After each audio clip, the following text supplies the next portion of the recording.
বন্ধুরা, আজকে তোমাদের একটা ভিডিও আমি শেয়ার করছি, যেটা আগের ভিডিও কিন্তু আমি ওটা শেয়ার করতে পারিনি। এই ভিডিওটা আমি তুলেছিলাম শীতকালে, এখন তো গরম পড়ে গেছে। আমি একটা জায়গায় গেছিলাম, জায়গাটার নাম হয়তো তোমরা কম বেশি সবাই শুনেছ। জায়গাটার নাম হচ্ছে ক্ষীরাই। সেখানে অনেক ফুলের চাষ করা হয় এবং সেখানে যাওয়ার সময় কোলাঘাটে আমরা দাঁড়িয়ে এই যে শেরি পাঞ্জাবি নামে হোটেলে, সেখানে আমরা টিফিন করে নিলাম। করে নিয়ে সবাই এখানে বেশিরভাগ সবাই ছোলে ভাটোরে আমরা খেলাম। খেয়ে দিয়ে আমরা গাড়িতে উঠে আবার আমরা রওনা দিলাম ক্ষীরাই যাওয়ার উদ্দেশ্যে।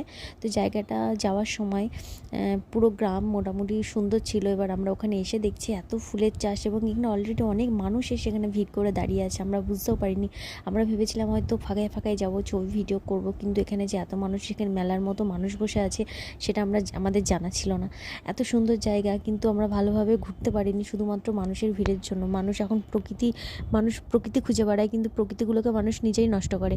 এত সুন্দর জায়গা যেখানে এসেও মানুষ নষ্ট করছে জায়গাগুলো, গাছ চটকে দিচ্ছে, ছবি তুলছে, ভিডিও করছে, ফুল ছিঁড়ে কানে গুঁজে ভিডিও করছে, শো আপ করছে। তো এইসব দেখে চলে এলাম আমরা, এবং এসে এখানে ফেরার সময় আমরা শেরি পাঞ্জাবির পাশের একটা হোটেলে গিয়ে লাঞ্চটা কমপ্লিট করলাম। এবং লাঞ্চে আমরা মাটন, চিকেন, তন্দুরি রুটি আর রাইস এগুলোই আমরা খেলাম, এবং সমস্ত কিছু কমপ্লিট করে আবার আমরা ফিরে এলাম। টাটা।